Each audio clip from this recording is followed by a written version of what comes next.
Bonjour à tous. Aujourd'hui, nous continuons notre aventure sur Pokémon Infinite Fusion. Pour résumer brièvement le premier épisode, nous avions obtenu les 2 premiers badges. Je vous mets le lien en description si vous voulez la voir pour ne pas être trop perdu. Nous reprenons donc notre aventure à Argenta, où j'avais détruit la team d'Ondine grâce à mon Bulbizarre Concoba. Je décide donc de continuer mon chemin sur la route 24 et de faire les dresseurs qui se trouvent sur le pont. La première m'envoie 3 Pokémon assez forts au final, dont ce magnifique Reshiram Pyrax. Franchement, vous ne le trouvez pas superbe? Mine de rien, elle est assez forte, comme le dresseur suivant. Par contre, j'adore voir les fusions des dresseurs. Il y a vraiment des choses incroyablement drôles. Et bien en parlant de fusion, comme je vois que je galère pas mal à ce niveau et que mes Pokémon ne sont pas spécialement plus forts que les leurs, je décide d'aller me former une nouvelle équipe plus solide et plus cool. Oui, pour moi, être cool détermine à 50% l'issue du combat. Je trie donc un peu tous les Pokémon que j'ai attrapés dans l'épisode précédent et je trie aussi ceux dont je vais me séparer. Adieu Rémi, adieu Taratata. Vous m'avez fidèlement servi, je n'oublierai jamais votre sacrifice. J'aimerais donc prendre avec moi évidemment mon starter déjà fusionné, mais également Riolu, Arcanin, Zoruark. On m'a signalé pendant le montage que je prononçais mal son nom, donc ce n'est pas Zoruark mais Zoroark. Ça me fait penser que on m'a fait la réflexion un petit peu de fois que je confondais Chenipan et Chenipot. Bon alors leurs noms sont en anglais et je ne les connais pas, donc à mon avis ça va arriver souvent, mais je m'excuse pour toutes les erreurs faites et à venir.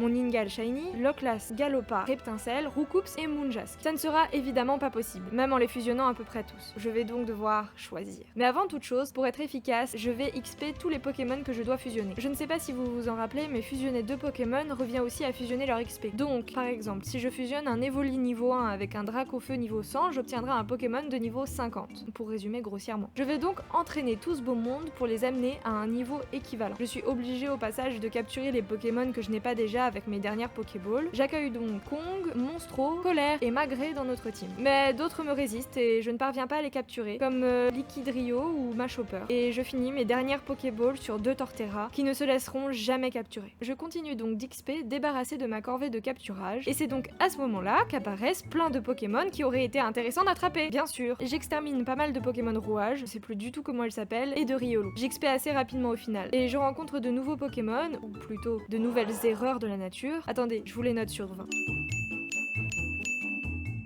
J'ai aussi rencontré quelques Groudons. Ce n'est pas mal du tout pour l'XP des Groudons. Ah, et cette chose. Alors ça y est, le moment qu'on attendait tous avec impatience, la fusion des Pokémon. Je commence par une fusion dans laquelle j'avais beaucoup d'espoir. Zoruark et Arcanin. Bon, le résultat est vraiment pas à la hauteur de mes espérances. Donc hop, on défusionne et on retourne cette fois avec Galopa. Alors, c'est pas horrible.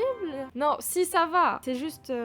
Bon, je vais essayer autre chose. Loclas Moonjask. Ah oui, ça c'est pas mal. Au final, je récupère un Ambrilex sur une autre fusion et j'essaye avec Reptincelle. Le résultat est adorable, mais comme j'ai un doute, j'utilise un Rivers. Ça devrait être pas trop mal et au final, j'aime pas trop, mais j'ai surtout beaucoup d'espoir pour leurs évolutions. Par contre, ce Galopa Zorua, j'y arrive pas. Je préfère le défusionner et essayer quelque chose d'autre. Et au final, c'est la fusion pour laquelle j'étais la plus sceptique que je décide de garder, Roucoups Zoruark. J'ai tellement hâte de la voir en roux carnage. Du coup, il reste Galopa et Arcanin. Et ben là non plus, ce n'est pas mal du tout. J'aime beaucoup la couleur, et puis comme ça ne change pas trop, ça va. Je garde Riolu pour plus tard, je pense qu'il y a des évolutions vraiment intéressantes à faire quand il aura évolué en Lucario. Alors ça y est, je continue mon chemin sur la route 24. La 3e dresseuse du pont m'envoie 2 Pokémon et je suis contente d'avoir changé d'équipe. Ils sont tous très agréables à jouer. Enfin, le dernier dresseur du pont m'envoie un Crocoxio et je n'en fais qu'une bouchée. Au bout du pont, il y a un membre de la Team Rocket. Il me propose de rejoindre leur organisation. Et je suis sincèrement très curieuse de savoir ce qu'il se passe si je dis oui. Donc,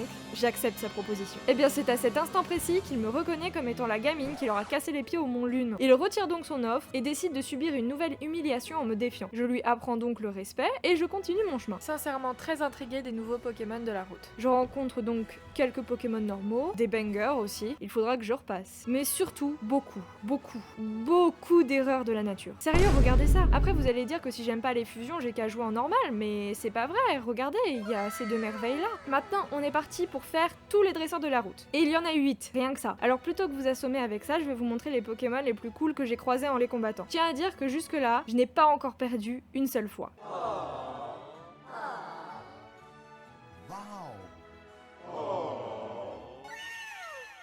Au bout de la route, j'arrive chez un scientifique qui pratique des expériences, à mon avis pas très légales, de fusion entre les humains et les Pokémon. Mais il se retrouve coincé dans un corps difforme au final et me demande de l'aider. Après beaucoup d'hésitation sur le fait de le laisser à son sort, je décide finalement de l'aider fusionner et pour me remercier, il m'offre un pass pour un bateau assez particulier car il est rempli de dresseurs. Comme il n'y a pour le moment plus rien à voir ici, je rebrousse chemin jusqu'à Argenta. Je tente le passage de droite mais je suis bloqué par un arbre et je n'ai pas encore débloqué coupe. Donc c'est parti pour la route 5. Je tombe sur 2 dresseuses avec des Pokémon vraiment cool et la deuxième est littéralement l'exemple parfait de la raison pour laquelle je veux attendre avant de fusionner mon Riolu. Regardez-moi cette beauté. Justement, il évolue pile à ce moment-là et j'ai un superbe Lucario. Je passe dans un tunnel où je ramasse plein d'objets qu'apparemment les gens ont laissé tomber et j'arrive grâce à ça juste devant la prochaine route. Il y a un passage juste au-dessus et je m'aperçois qu'il est contrôlé par la Team Rocket qui me demande pas moins de 100 000 Pokédollars pour passer. Bah il peut rêver. Il y a encore beaucoup de dresseurs, je les enchaîne tous parce que j'ai une flemme absolue de faire marche arrière jusqu'au dernier centre Pokémon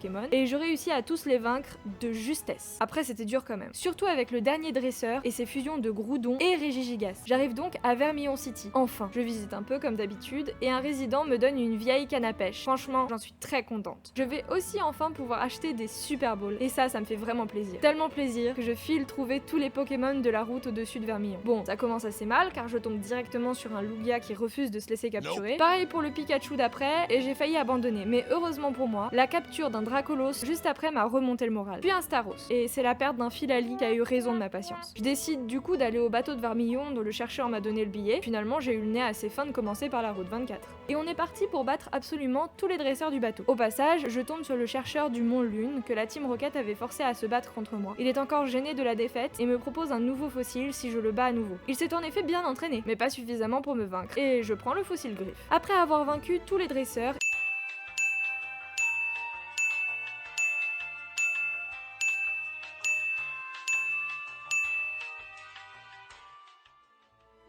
et récupérer la clé du capitaine, je me dirige vers sa cabine et je tombe sur Plankton. Je n'avais pas très envie de le voir, surtout qu'il n'a toujours pas appris la politesse, malgré ses 2 défaites consécutives, et je suis obligée de lui rappeler que malgré une team vraiment cool, Oh non, Jesus! il ne sait toujours pas se battre. Je vais donc voir le capitaine qui me trouve digne d'apprendre coupe, et je vais pouvoir battre le 3e maître d'arène. Je récupère la CS Fauchage un peu plus tôt, et je file obtenir mon 3e badge. C'est la fameuse arène où l'on doit trouver 2 interrupteurs dans les poubelles. Je m'occupe déjà des dresseurs pour être tranquille, n'ai jamais aimé me battre contre des ennemis de type électrique. Mais je m'en sors malgré tout sans problème. Je vais enfin pouvoir affronter le maître d'arène, apparemment très fier de s'être servi de ses Pokémon contre ses ennemis pendant la guerre. Le combat n'est pas super simple, mais au final, je m'en sors bien et j'obtiens mon 3e badge.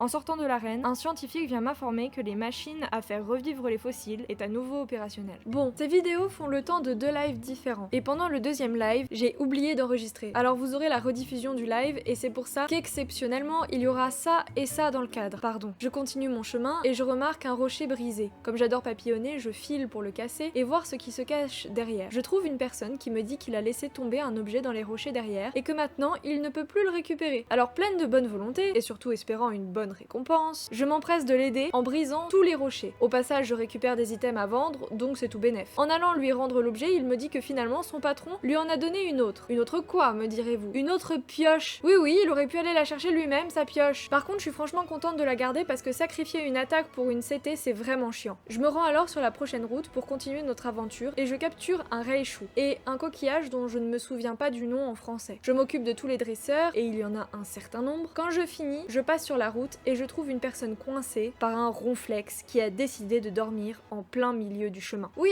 ils ont le chic pour dormir aux pires endroits possibles, je sais. Je passe alors par le tunnel au-dessus et j'attrape aussi un...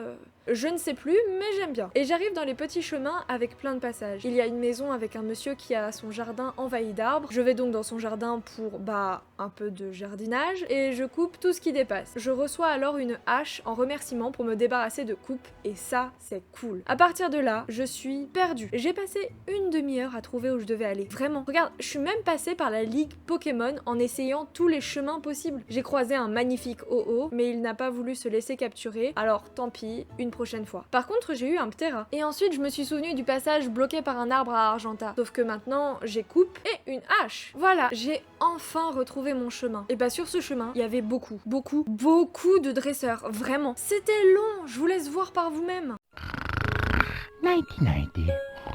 Mais le pire est à venir. Quand on est sur une route, ça va. On peut faire demi-tour pour aller se soigner, on sait à peu près où on est, ça va, on n'est pas perdu. Mais pas dans une grotte. Et moi, je déteste les grottes. J'essaye de repousser le moment fatidique et je vais visiter une petite usine abandonnée. Je suis intriguée par une Pokéball mauve, mais impossible d'y accéder, alors tant pis. Et si vous vous demandez pourquoi je n'attrape plus les Pokémon que je croise, c'est parce que j'ai fini mes Pokéballs sur Psychoquack. Pas ouf, mais mignon, donc on lui pardonne. Bon, quand il faut y aller, faut y aller. Et Dieu que j'ai eu raison de le redouter. Entre tous les Pokémon sauvages, le million de Pokémon sauvages, que je ne vous imposerai pas, et les dresseurs, ouais, sauf que ceux-là, il faut les vaincre d'affilée. Petite parenthèse pour vous montrer cette dégaine, j'adore. C'est pas habituel me concernant, mais j'ai dû utiliser des rappels, des potions, des super potions, des rappels max. En plus, comme je vous l'ai dit, j'adore papillonner, alors une grotte, c'est un labyrinthe infini pour moi. L'horreur. Mais j'ai réussi. J'ai réussi bravement, sans mourir une seule fois. J'arrive alors à l'Avant-Ville, la ville des fantômes. En fait, c'est assez mignon. Je vais enfin pouvoir soigner mes pauvres Pokémon qui l'ont bien mérité. Je discute avec des gens en ville, dont un clown,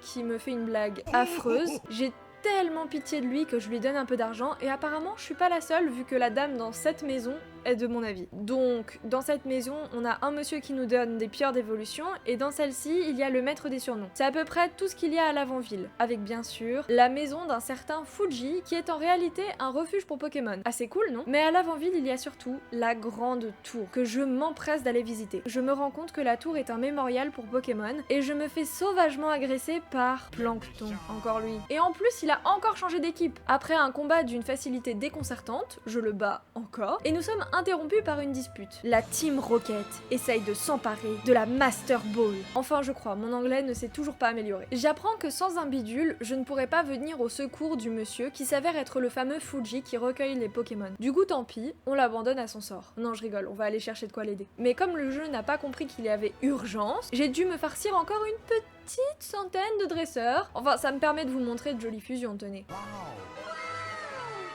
Au passage, mon Ambrilex fusionné avec mon Reptincelle évolue. J'ai tellement d'espoir pour eux, alors que ça se trouve, ça va être horrible. Donc, je disais, 400 dresseurs plus tard, j'arrive devant un passage où un membre de la Team Rocket veut encore me faire payer un péage de 100 000 Pokédollars. Mais comme ils sont un peu bêtes et qu'ils ne surveillent pas du tout les passages, je prends le tunnel 2 mètres plus loin pour arriver, là où je voulais aller. Je soigne mes courageux Pokémon, les pauvres ils arrêtent pas, et comme j'en ai pas fait assez, je vais aller battre tous les dresseurs de la route à côté. Là-bas, il y a une aire de jeu pour enfants qui sont surveillés par une maman. Elle me défie quand je m'approche et regardez-moi ce cauchemar ambulant. C'est un Pokémon de Daron ça? Je vous raconte pas les cauchemars qu'ils doivent faire ces pauvres gosses. Bon, après, c'est les enfants qui m'attaquent. Le premier a failli me donner du fil à retordre. Qu'un enfant de cette taille vienne à bout d'un seul de mes Pokémon, ça me froisse un peu. Je me suis sentie légèrement humiliée. Les deux autres, bon, ça va. Je vais enfin pouvoir explorer la ville. Je vous épargne la visite de toutes les maisons, ça serait trop long. J'ai juste retenu que l'on pouvait récupérer un Evoli et ça c'est cool. Et que ce mec élève des rats en liberté chez lui. Beaucoup trop de rats. Bref, il me reste qu'une chose à faire, ou du moins c'est ce que je pensais, l'arène Pokémon. Je me dirige vers celle-ci quand je remarque Plankton devant moi, en train de, vous n'allez pas me croire, gagner un combat. Si, je vous assure. Bon, c'est contre des sbires de la Team Rocket, mais quand même, je suis fière de lui. Le maître d'arène sort alors et je lui explique la situation. Elle me dit que le repère de la Team Rocket se trouve dans les égouts et que nous irons ensemble. Nous irons, mais à la prochaine fois. Bah vous savez quoi, aujourd'hui, on s'arrête là. On s'arrête juste devant l'entrée de la Team Rocket. Et la prochaine fois, on ira dans le camp de la Team Rocket et faire le 4e badge.